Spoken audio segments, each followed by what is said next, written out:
வணக்கம். இது ரூபவாகினியின் செய்திகள். நான் காயத்ரி ஸ்ரீயானந்த். நான் ஏசிஎம் கலீலுர் ரஹ்மான். முதலில் தலைப்புச் செய்திகளை பார்ப்போம். 2014 ஆண்டுக்கான வரவு செலவு திட்டத்திற்கு இலங்கை வர்த்தக சபையின் கருத்துக்களும் ஆலோசனைகளும் முன்வைப்பு. தமிழ் தேசிய கூட்டமைப்பினர் உண்மைக்கு புறம்பான கருத்துக்களை தெரிவித்து தமிழ் மக்களை ஏமாற்றி வாக்குகளை பெற முயற்சிப்பதாக பிரதியமைச்சர் விநாயகமூர்த்தி முரளிதரன் குற்றச்சாட்டு. பனைவளத்தை அடிப்படையாக கொண்ட கைப்பணி தொழில்துறையை வடக்கு, கிழக்கு மற்றும் தெற்கிலும் விரிவுபடுத்த நடவடிக்கை. கம்பளை புசல்லாவ நகர அபிவிருத்தி நடவடிக்கைகள் பாதுகாப்பு செயலாளர் கோட்டாபய ராஜபக்சவின் கீழ். சிரியாவுக்கு எதிரான ராணுவ நடவடிக்கை இடம்பெறுமாயின் அணுவாயுத யுத்தம் ஏற்படக்கூடும் என ரஷ்யா எச்சரிக்கை. அவை தலைப்புச் செய்திகள். இனி விரிவான செய்திகளை பார்ப்போம். முதலில் உள்நாட்டு செய்திகள். 2014 ஆண்டு வரவு செலவு திட்டத்திற்கு இலங்கை வர்த்தக சபையின் கருத்துக்கள் மற்றும் ஆலோசனைகள் பெற்றுக் கொள்ளப்பட்டுள்ளன. ஜனாதிபதி மஹிந்த ராஜபக்சவின் தலைமையில் ஜனாதிபதி செயலகத்தில் நேற்று இது தொடர்பான கலந்துரையாடல் இடம்பெற்றது. 2014 ஆண்டுக்கான வரவு செலவு திட்டத்தை தயாரிப்பதற்கு அனைத்து துறைகளையும் பிரதிநிதித்துவப்படுத்தும் வகையில் கருத்துக்கள் மற்றும் ஆலோசனைகளை பெற்றுக் கொள்வதற்கு ஜனாதிபதி நடவடிக்கை மேற்கொண்டுள்ளார். இதுவரையில் பல துறைகளைச் சேர்ந்த பிரதிநிதிகளின் ஆலோசனைகள் பெற்றுக் கொள்ளப்பட்டுள்ளன. வர்த்தக சபை பிரதிநிதிகள் பலர் இந்த கலந்துரையாடலில் ஈடுபட்டனர். பயங்கரவாதம் முடிவுக்கு கொண்டுவரப்பட்டு அமைதி நிலை ஏற்பட்டுள்ள நாட்டில் வர்த்தகத்திற்கான சந்தர்ப்பம் விரிவடைந்திருப்பதாக அவர்கள் சுட்டிக்காட்டினர். நாட்டில் எதிர்கால அபிவிருத்திக்கு ஆக கூடுதலான வகையில் பங்களிப்பு செய்வதற்கு இவர்கள் உறுதி தெரிவித்தனர். தமது துறைகளில் எதிர்நோக்கப்பட்டுள்ள பிரச்சினைகள் குறித்து இவர்கள் ஜனாதிபதிக்கு தெளிவுபடுத்தினர்.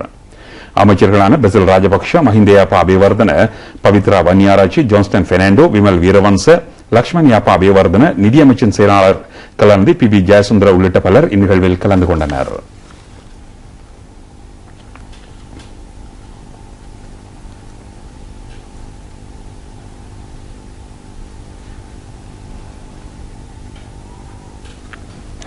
தேசிய வீடமைப்பு கொள்கைக்கான திருத்த சட்டம் மூலம் பொதுமக்களின் கருத்துக்களை கண்டறிவதற்காக வெளியிடப்பட்டுள்ளது. வீடமைப்பு மற்றும் குடியிருப்புகளுக்கு முறையான தேசிய கொள்கை ஒன்றை அறிமுகப்படுத்துவதே இதன் நோக்கமாகும். பல தசாப்த காலமாக வீடமைப்பு மற்றும் குடியிருப்பு தொடர்பில் கண்ட அனுபவங்களை அடிப்படையாக கொண்டு வீடமைப்பு அபிவிருத்தி நடவடிக்கைகள் முன்னெடுக்கப்பட்டுள்ளன. மஹிந்த சிந்தனை தொலைநோக்கின் கீழ் மேற்கொள்ளப்பட்ட நடவடிக்கை இதுவாகும். வறுமை கோட்டுக்குட்பட்ட மக்களுக்கு வீடுகளை வழங்குவதில் முக்கியத்துவம் வழங்கப்பட்டுள்ளது.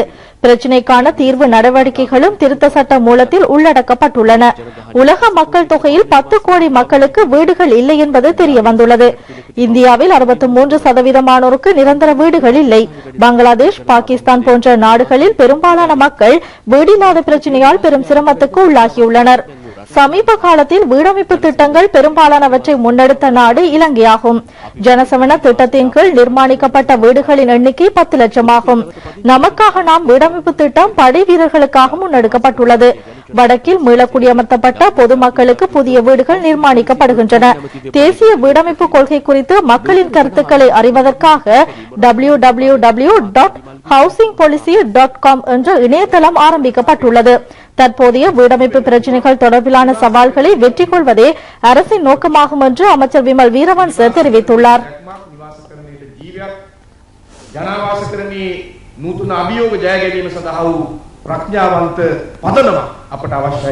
அமைச்சர்களான பசில் ராஜபக்ஷ, தினேஷ் குணவர்தன, பிரதி அமைச்சர் லசந்த அழகியவண்ண ஆகியோர் கொழும்பில் இன்று நடைபெற்ற வைபவத்தில் கலந்து கொண்டனர். தமிழ் தேசிய கூட்டமைப்பினர் உண்மைக்கு புறம்பான கருத்துக்களை ஊடகங்கள் மூலம் தெரிவித்து தமிழ் மக்களை ஏமாற்றி அவர்களின் வாக்குகளை பெறுவதற்கான வங்குரோத்து அரசியலில் ஈடுபட்டுள்ளார்கள் என்று பிரதி அமைச்சர் விநாயகமூர்த்தி முரளிதரன் தெரிவித்துள்ளார். ஜனாதிபதி மஹிந்த ராஜபக்சவின் ஆட்சியின் கீழ் வடக்கு கிழக்கு பகுதிகளில் அமைதியும் நிலையான அபிவிருத்தியும் ஏற்பட்டு வருகின்றது. நாட்டில் வாழும் தமிழ் மக்கள் தலை நிமிர்ந்து சுதந்திரமாக வாழ்வதற்கான ஏற்பாடுகளையும் அவர் செய்து கொடுத்துள்ளார். வடமாகாண சபை தேர்தலை ஜனாதிபதி நடத்த மாட்டார் என்று தமிழ் தேசிய கூட்டமைப்பினர் ஆரம்பத்தில் பிரச்சாரங்களை மேற்கொண்டு வந்தார்கள். வடமாகாண சபை தேர்தலை நீதி நியாயமாக நடத்துவதற்கான ஏற்பாடுகளை ஜனாதிபதி செய்திருப்பதன் மூலம் கூட்டமைப்பினர் மேற்கொள்ளும் பிரச்சாரங்கள் பொய்யானவை என்று உறுதிப்படுத்தப்பட்டுள்ளது என பிரதி அமைச்சர் விநாயகமூர்த்தி முரளிதரன் குறிப்பிட்டுள்ளார். கடந்த காலங்களில் நாங்கள் இருந்ததை விட தற்பொழுது கௌரவமான இனமாக வாழ்கின்றோம். என்ன காரணம் என்றால் இந்த தமிழர்களுக்காக இந்த சிங்கள தலைவர்கள் குரல் கொடுக்கிறார். அதுதான் எங்களுக்கு பெருமையான ஒரு விடயம். அந்த அளவுக்கு நிலைமை மாறி இருக்கின்றது. ஆகவே இன்று நாங்கள் ஒரு தலைநிமிர்ந்த இனமாக இன்று இலங்கையில் வாழ்கின்றோம். இது மேன்மேலும் வளர்ச்சி அடைய வேண்டும், இதை ஒருமைப்படுத்த வேண்டும், ஒற்றுமைப்படுத்த வேண்டும். வடமாகாண சபை தேர்தல் பலர் கூறினார்கள் தேர்தல் நடக்காது, நடத்த மாட்டார்கள். ஆனால் இன்று பார்த்தீர்கள் என்றால் ஜனாதிபதி மஹிந்த ராஜபக்ஷ அவர்கள் அறிவித்திருக்கின்றார் தேர்தலை நடத்தும்படி. இந்த சுதந்திரமான தேர்தலுக்குரிய பிரச்சாரங்கள் அங்கு நடக்கின்றது. எதுவித தடையும் இல்லை, யாராவது வரலாம். அந்த அளவுக்கு அங்குள்ள உரிமைகள் இன்று கொடுக்கப்பட்டிருக்கின்றது. எங்களுடைய நாடு இலங்கை திருநாடு உங்களுக்கு தெரியும், ஒரு சிறந்த ஒரு வளங்களை உள்ளடக்கிய நாடு. அந்த வளம் மாத்திரமல்ல, ஒரு அழகான ஒரு தீவு என்று கூட கூறுவார்கள். இந்த அதற்கேற்றாற் போல் இந்த சிறந்த அபிவிருத்தியை இந்த இலங்கை நாடே கண்டு வருகின்றது. உண்மையிலே பாராட்ட வேண்டும். அது ஐக்கிய தேசிய கட்சி தமிழ் தேசிய கூட்டமைப்புடனும் எல்டிடி ஆதரவாளர்களுடனும் இணைந்து மீண்டும் நாட்டில் அமைதியற்ற சூழ்நிலையை உருவாக்குவதற்கான மறைமுக முயற்சிகளை மேற்கொண்டு வருவதாக வடமாகாண சபை தேர்தலில் ஐக்கிய மக்கள் சுதந்திர கூட்டணியின் சார்பில் யாழ் மாவட்டத்தில் போட்டியிடும் அங்கஜன் ராமநாதன் தெரிவித்துள்ளார். முல்லைத்தீவு மாவட்டத்தில் தமிழ் தேசிய கூட்டமைப்பின் சார்பில் போட்டியிடும் வேட்பாளரான தினேஷ் ரவிச்சந்திர ராஜா அண்மையில் தேர்தல் பிரசாரத்தின் போது தெரிவித்த கருத்துக்கள் இதனை உறுதிப்படுத்துகின்றன. தாம் வெற்றி பெற்றால் ஐக்கிய தேசிய கட்சியுடன் இணைந்து செயற்படுவதாக அவர் குறிப்பிட்டுள்ளார். இதேவேளை தமிழ் தேசிய கூட்டமைப்பின் தேர்தல் பிரசார கூட்டம் ஒன்றில் கலந்து கொண்டு உரையாற்றிய ஜனநாயக ஐக்கிய முன்னணி தலைவரான மனோ கணேசனின் கருத்துக்கள் எல்டிடி ஆதரவாளர்களுடன் ஐக்கிய தேசிய கட்சி மீண்டும் ஒன்றிணைந்து செயற்படுவதற்கான சாத்தியக்கூறுகளை வெளிப்படுத்தியுள்ளன என்று ஐக்கிய மக்கள் சுதந்திர கூட்டணியின் யாழ் மாவட்ட வேட்பாளர் அங்கஜன் ராமநாதன் மேலும் தெரிவித்துள்ளார். வடக்கில் தமிழ் தேசிய கூட்டமைப்பு பெற்றுக் கொள்ளும் வெற்றியே உலக தமிழர்களின் எதிர்காலத்தை தீர்மானிக்கும் என்று யாழ்ப்பாணத்தில் நேற்று நடைபெற்ற ஊடகவியலாளர் மாநாட்டில் ஜனநாயக மக்கள் முன்னணியின் தலைவர் மனோ கணேசன் தெரிவித்துள்ளார். மனோ கணேசன் ஐக்கிய தேசிய கட்சியுடன் இணைந்து செயற்பட்டு வரும் தமிழ் அரசியல்வாதியாவார். தமிழ் மக்களின் பிரச்சினைகளை இலங்கையிலேயே தீர்த்துக் கொள்ள வேண்டும் என்று இந்தியா உள்ளிட்ட பல்வேறு நாடுகள் வலியுறுத்தி வருவதுடன் ஜனாதிபதி மஹிந்த ராஜபக்சவும் இதற்கு திடமான நடவடிக்கைகளை மேற்கொண்டு வருகின்றார். நிலைமை இவ்வாறு இருக்கையில் தமிழ் தேசிய கூட்டமைப்பு சார்பில் போட்டியிடுவோரும் கூட்டமைப்பின் தேர்தல் பிரசாரங்களில் கலந்து கொள்ளும் மனோ கணேசன் போன்றோரும் தெரிவித்து வரும் கருத்துக்கள் மீண்டும் ஆயுத கலாசாரத்திற்கு நாட்டை இட்டுச் செல்லும் ஓர் நடவடிக்கை என்று அங்கஜன் ராமநாதன் சுட்டிக்காட்டியுள்ளார். நேற்று மனோ கணேசன் நடத்திய செய்தியாளர் மாநாட்டில் தமிழ் தேசிய கூட்டமைப்பினர் கலந்து கொண்டனர். இவர்களும் மனோ கணேசனின் கூற்றை அங்கீகரித்துள்ளார்கள். எனவே மீண்டும் ஒரு ஆயுத கலாசாரத்தின் மூலம் தமிழ் மக்களை சீரழிவுக்கு இட்டுச் செல்லக்கூடாதென்று நாம் அவர்களை வலியுறுத்துகின்றோம் என்று ஐக்கிய மக்கள் சுதந்திர கூட்டணியின் யாழ் மாவட்ட வேட்பாளர் அங்கஜன் ராமநாதன் எமது நிலையத்திற்கு அளித்த பேட்டியில் குறிப்பிட்டுள்ளார். பனையை அடிப்படையாக கொண்ட கைப்பணி தொழில்துறை பயிற்சி நடவடிக்கைகளை வடக்கு மற்றும் கிழக்கு மாகாணங்களிலும் புத்தளம், ஹம்பாந்தோட்டை மாவட்டங்களிலும் விரிவுபடுத்துவதற்கு நடவடிக்கைகள் மேற்கொள்ளப்பட்டுள்ளன. கைத்தொழில் மற்றும் சிறு கைத்தொழில்துறை அமைச்சர் டக்ளஸ் தேவானந்தா அமைச்சரவைக்கு சமர்ப்பித்த இது தொடர்பான விசேட அபிவிருத்தி திட்டத்துக்கு அமைச்சரவை அங்கீகாரம் அளித்துள்ளது. அமைச்சரவைக்கு அமைச்சர் டக்ளஸ் தேவானந்தா சமர்ப்பித்த ஆவணத்தில் இந்த நடவடிக்கையை இடைநிலை வரவு செலவு திட்டம் ஊடாக மேற்கொள்ள வேண்டும் என்று குறிப்பிட்டிருந்தார். இதற்கும் அமைச்சரவை அங்கீகாரம் அளித்துள்ளது. பனை தொழில்துறையை அடிப்படையாக கொண்டு வடக்கில் சுமார் 70,000 குடும்பங்கள் வாழ்க்கை நடத்தி வருகின்றனர். சுமார் 10,000 பனை மரங்கள் வடமாகாணத்தில் இருப்பதுடன் வடக்கின் பொருளாதாரத்துக்கு இதன் மூலமான உற்பத்தி பொருட்கள் பெரும் பங்களிப்பு செய்கின்றன. தளபாடங்களுக்கும் வீடுகளுக்கும் பனை மரங்கள் பயன்படுத்தப்படுவதுடன் கலாசார ரீதியிலான தயாரிப்புகள் மூலம் வருமானத்தை பெற்றுக் கொள்வதற்கும் இது வடபகுதி மக்களுக்கு பெரிதும் உதவுகின்றது. இதனுடன் தொடர்புடைய தொழில்துறைகளின் மூலம் சுமார் 70,000 குடும்பங்கள் நேரடியாகவும் மறைமுகமாகவும் பயனடைந்து வருகின்றன. பனங்கருப்பட்டி, இனிப்பு வகைகள், பானங்கள் ஆகியன உள்ளிட்ட பல்வேறு உணவுப் பொருட்கள் தயாரிக்கப்படுகின்றன. அது மாத்திரமின்றி மேசை விரிப்புகள், பைகள் உள்ளிட்ட கைப்பணி பொருட்களும் தயாரிக்கப்படுகின்றன. தும்பு சம்பந்தப்பட்ட தயாரிப்புகளும் பனையை அடிப்படையாக கொண்டு தயாரிக்கப்படுவதுடன் தளபாடங்களும் தயாரிக்கப்படுகின்றன. இத்தொழில்துறையை மேம்படுத்துவதற்காக அடையாளம் காணப்பட்டுள்ள திட்டங்களை அரசாங்கத்தின் பங்களிப்புடன் முன்னெடுக்க வேண்டும் என அமைச்சர் டக்ளஸ் தேவானந்தா அமைச்சரவைக்கு எடுத்துக் கூறியுள்ளார். வடக்கின் மீளுதயம் தொடர்பான கண்ணோட்டத்தில் யுத்தத்தினால் பெரிதும் பாதிக்கப்பட்ட முல்லைத்தீவு புதுக்குடியிருப்பு நகரின் தற்போதைய நிலைமை தொடர்பாக ஆராயப்படுகின்றது.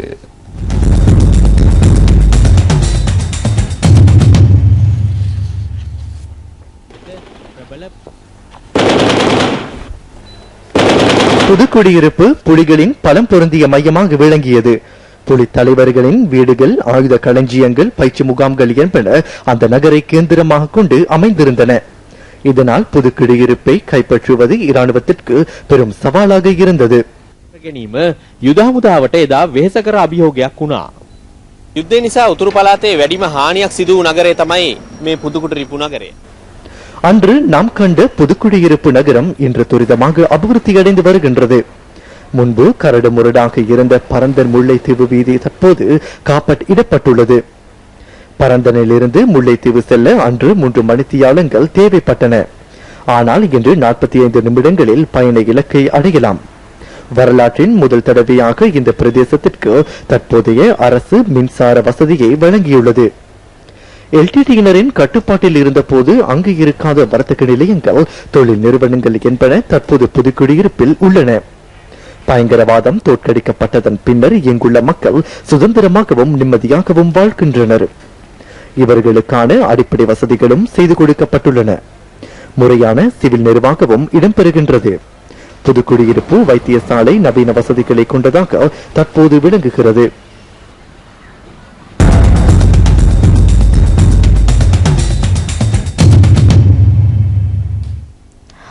பெருந்தோட்ட மக்களின் போக்குவரத்து வசதிகளை மேம்படுத்துவதற்கான நடவடிக்கைகள் மேற்கொள்ளப்பட்டு வருகின்றன. இந்த திட்டத்துக்கு அமைய ஹட்டனிலிருந்து போர்டைஸ் வழியாக டயகம செல்வதற்கும், டயகமவிலிருந்து மெரிகாய வழியாக நுவரெலியா செல்வதற்கும் வசதியாக இலங்கை போக்குவரத்து சபைக்குரிய 2 பஸ் வண்டிகள் புதிதாக சேவையில் ஈடுபடுத்தப்பட்டுள்ளன. ஹட்டன் டிப்போவுக்கு வழங்கப்பட்ட இந்த பஸ் வண்டிகளின் பெறுமதி சுமார் 56 லட்சம் ரூபாவாகும். அமைச்சர் ஆர்முகன் தொண்டமான் ஹட்டனில் இருந்து போர்டைஸ் வரைக்கும் பஸ்ஸை ஓட்டி இதனை ஆரம்பித்து வைத்தார். பிரதி அமைச்சர் முத்து சிவலிங்கமும் இதில் கலந்து கொண்டார்.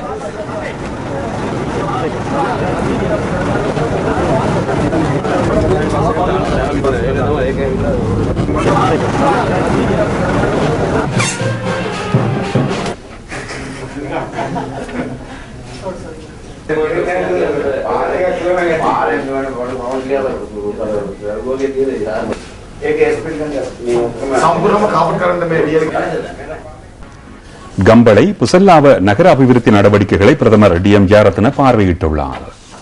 சுற்றுலா பயணிகளை கவரும் வகையிலும் சுற்றாடலுக்கு பொருத்தமான வகையிலும் இந்த நகரம் மறுசீரமைப்பு செய்யப்படுகிறது. அரசு பாதுகாப்பு நகர அபிவிருத்தி அமைச்சின் நகர அலங்கார திட்டத்தின் கீழ் மேலும் 22 நகரங்கள் அபிவிருத்தி செய்யப்பட உள்ளன. பாதுகாப்பு அமைச்சின் செயலாளர் கோட்டாபய ராஜபக்சவின் கண்காணிப்பின் கீழ் இந்த நடவடிக்கைகள் முன்னெடுக்கப்பட்டுள்ளன. வர்த்தகம், தகவல் மத்திய நிலையம், நவீன வாகன தரிப்பிடம், சிற்றுண்டி சாலைகள், பஸ் தரிப்பிடம் ஆகியன புசல்லாவ திட்டத்தில் இடம்பெற்றுள்ளன. நகரிலும் அதனை அடுத்துள்ள பகுதிகளிலும் மண் சரிவுகளை தடுப்பதற்கும் நடவடிக்கை மேற்கொள்ளப்பட்டுள்ளது. அமைச்சர் மஹிந்தானந்த அலுத்கமகே, ஜனாதிபதியின் செயலாளர் லலித் வீரதுங்க, பாதுகாப்பு செயலாளர் கோட்டாபய ராஜபக்ஷ ஆகியோர் இதனை பார்வையிட்டனர்.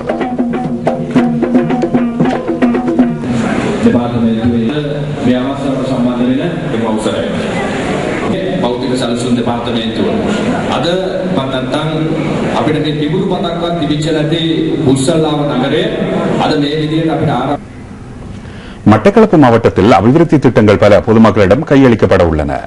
நகரின் நவீனமய நடவடிக்கைகள் இன்னும் 1 வார கால பகுதியில் பூர்த்தி செய்யப்படும் என்று அபிவிருத்தி திட்ட பணிப்பாளர் ஆர் நெடுஞ்செழியன் தெரிவித்துள்ளார். பொருளாதார அபிவிருத்தி அமைச்சின் ஆலோசனைக்கு அமைவாக திட்டம் முன்னெடுக்கப்படுகிறது. இதற்கு ஒதுக்கீடு செய்யப்பட்டுள்ள நிதி 10 கோடியே 20 லட்சம் ரூபாவாகும். மட்டக்களப்பு நகரத்தின் நுழைவாயில், காந்தி பூங்கா, கோட்டை பகுதி மற்றும் ஏனைய பூங்காக்களையும் அபிவிருத்தி செய்வதற்கு நடவடிக்கை மேற்கொள்ளப்பட்டுள்ளது.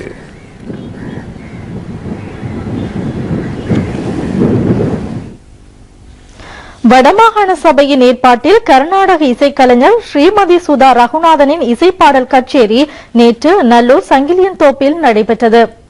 இந்திய துணை தூதரகம் இதற்கான அனுசரணை வழங்கியது. இந்த இசை நிகழ்ச்சியின் போது வயலின், மிருதங்கம், கஞ்சிரா, கடம் ஆகிய இசை வாத்தியங்களும் இடம்பெற்றன. கலைஞர்களை கௌரவிக்கும் நிகழ்வும் இடம்பெற்றது. வடமாகாண ஆளுநர் ஜி. சந்திரஸ்ரீ, இந்திய துணை தூதுவர் வி. மகாலிங்கம், வடமாகாண ஆளுநரின் செயலாளர் இளங்கோவன், யாழ் மாநகர முதல்வர் யோகேஸ்வரி பட்குணராஜா உட்பட கலைஞர்கள் மற்றும் பிரமுகர்கள் ஆகியோர் கலந்து கொண்டார்கள்.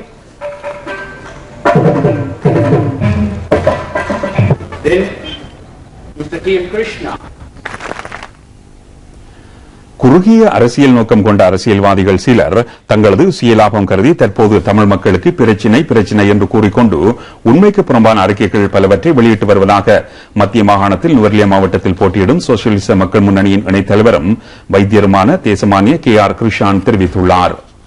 அண்மையில் ஹெட்டனில் இடம்பெற்ற ஊடகவியலாளர் மாநாட்டிலே அவர் இந்த கருத்தினை தெரிவித்தார். அவர் தொடர்ந்தும் கருத்து வெளியிடுகையில், நான் இன்று விசேடமாக இந்த மீடியா டிஸ்கஷனை குறிப்பிட்டது விசேஷ ஒரு முக்கிய விடயத்தை வெளிப்படுத்துவதற்காக எமது நாட்டில் தமிழ் மக்களுக்கு பிரச்சனை பிரச்சனை பிரச்சனை இது 30-40 வருட காலமாக கூறப்பட்டு வருகின்றது. ஆனால் இதை மக்கள் கூறுகிறார்கள் இல்லை, குறிப்பிட்ட ஒரு அரசியல்வாதிகள் மட்டுமே கூறுகின்றனர். வடக்கில் சில அரசியல்வாதிகள் கூறுகின்றார்கள் 13ஆம் திருத்த சட்டத்தில் மேலதிகமாக பல உரிமைகள் தேவைப்படுகின்றன. தெற்கில் உள்ளவர்கள் கூறுகின்றார்கள் 13ஆம் சட்டத்தை தேவையில்லை என்று. இது மக்கள் கூற வேண்டும். அரசியல்வாதிகள் ஒருவர் இருவர் கூற முடியாது. மக்கள் அனைவருமே அவர்கள் நிம்மதியாக அனைவருக்கும் ஒரே சமமான வாழ்க்கையை எதிர்பார்க்கின்றனர். பிரச்சனை பிரச்சனை என்று கூறுவதை விட பிரச்சனைகளை பேசி கிடைப்பதை, அதாவது நமக்கு கிடைப்பதை வைத்து மகிழ்ச்சியாக வாழ வேண்டும் என்பதே எனது கருத்து. ஐக்கிய தேசிய கட்சியின் 67வது ஆண்டு நிறைவு நிகழ்வு இடம்பெற்றுள்ளது. ஹெட்டஹாத்தாய் ஜெயலங்கா என்ற துணைப்பொருளில் கட்சித் தலைவர் ரணில் விக்ரமசிங்கவின் தலைமையில் ஸ்ரீகொத்த தலைமையகத்தில் இது தொடர்பான வைபவம் இன்று நடைபெற்றது. தேசிய இளைஞர் முன்னணி இம்முறை இந்த நிகழ்வை ஏற்பாடு செய்திருந்தது. உயிரிழந்த அங்கத்தவர்கள் உறுப்பினர்கள் நினைவு கூறப்பட்டனர். கட்சியின் முன்னாள் தலைவர்களுக்காக மலரஞ்சலியும் செலுத்தப்பட்டது. ஐக்கிய தேசிய கட்சித் தலைவர் ரணில் விக்ரமசிங்க இங்கு உரையாற்றினார். பொதுநலவாய ஒன்றியத்தின் அரசு தலைவர்கள் மாநாடு நாட்டின் சுற்றுலா தொழில்துறையை மேம்படுத்த பெரும் உதவியாக அமையும் என்று ஏசியன் ட்ரிபியூன் இணையதளம் சுட்டிக்காட்டியுள்ளது.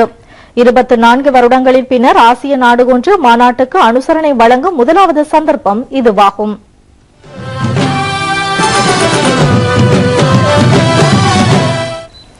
அரசு தலைவர்கள் மாநாட்டில் 54 நாடுகளைச் சேர்ந்த பிரதிநிதிகள் கலந்து கொள்ள உள்ளனர்.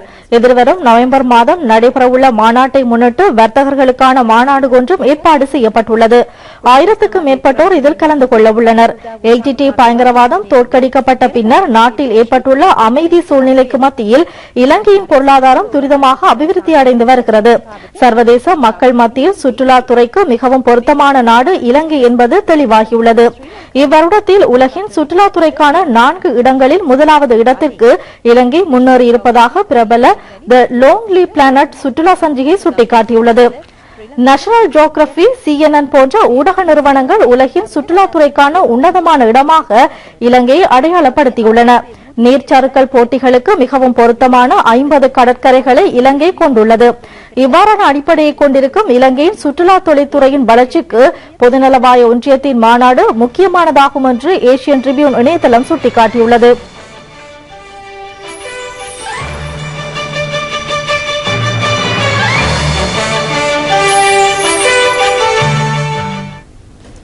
இலங்கை நிர்வாக சேவை உத்தியோகத்தர்களுக்கு அபிவிருத்தி மற்றும் நிர்வாகம் தொடர்பாக அறிவூட்டும் கலந்துரையாடல் இன்று யாழ் தேசிய கல்வியியற் கல்லூரியில் நடைபெற்றது.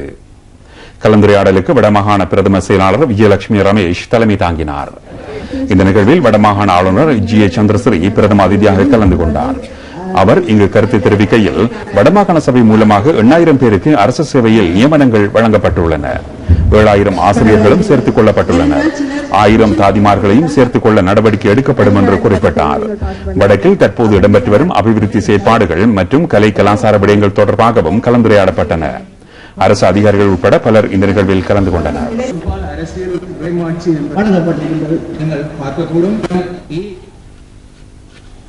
நேத்ரா அலைவரிசையும் தமிழ் FM-ம் இணைந்து நடத்தும் இசை நிகழ்ச்சி வவுனியா நகரசபை மைதானத்தில் நடைபெறுகிறது. இந்நிகழ்ச்சி இன்று இரவு 7 மணிக்கு ஆரம்பமானது. இந்த நிகழ்ச்சிக்கு ஏசியன்ஸ் இசைக்குழுவினர் இசை வழங்குவதுடன் பிரபல பாடகர்களும் கலந்து கொண்டுள்ளதுடன் கலை நிகழ்ச்சிகளும் இடம்பெறுகின்றமை குறிப்பிடத்தக்கது.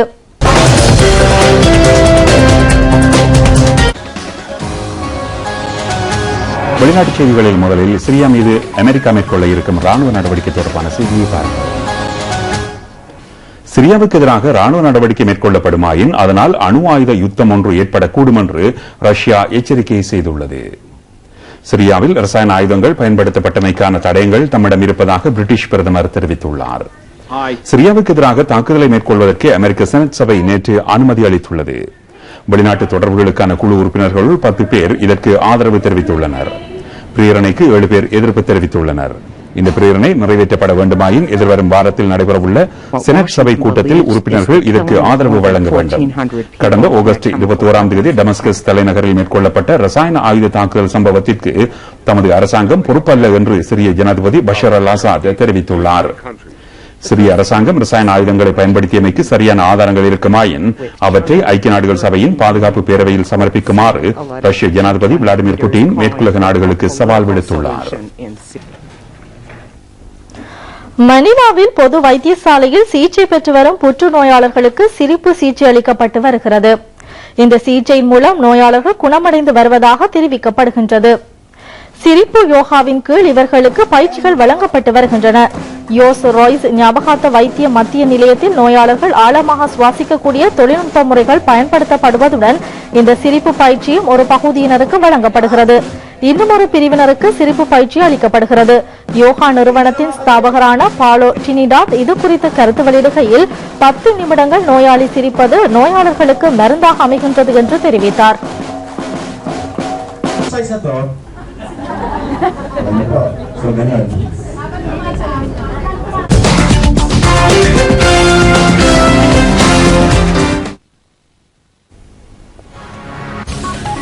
விளையாட்டுச் செய்திகளை பார்க்கிறோம்.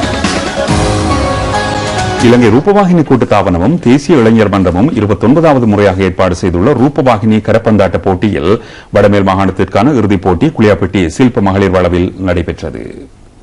22 அணிகள் இதில் கலந்து கொண்டன.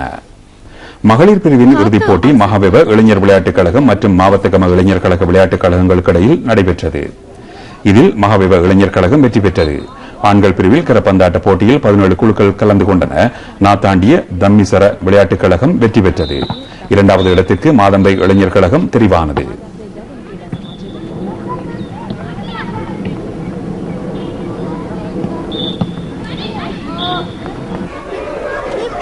ஒன்பதாவது ஆசிய பாடசாலை செஸ் போட்டியில் 6 தங்கப்பதக்கங்களை இலங்கை வீரர்கள் பெற்றுள்ளனர். ஹிக்கடுவ சிட்டருஸ்கியில் 6 நாட்கள் இந்த போட்டி நடைபெற்றது. 10 நாடுகளைச் சேர்ந்த சுமார் 400 வீர வீராங்கனைகள் இதில் கலந்து கொண்டனர். 25 தங்கப்பதக்கங்களை பெற்று இந்தியா முதலிடத்தை வகித்தது.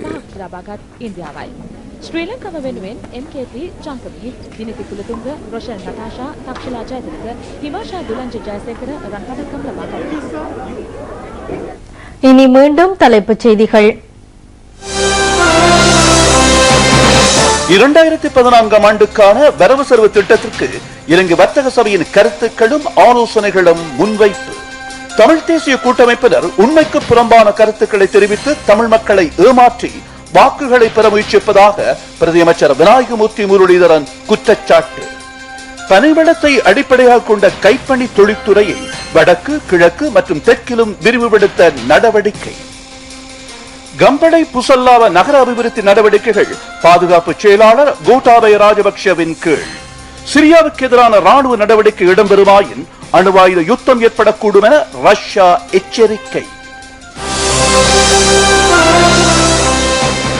இத்துடன் ரூபவாகினியின் செய்திகள் முடிவடைந்தன. வணக்கம்.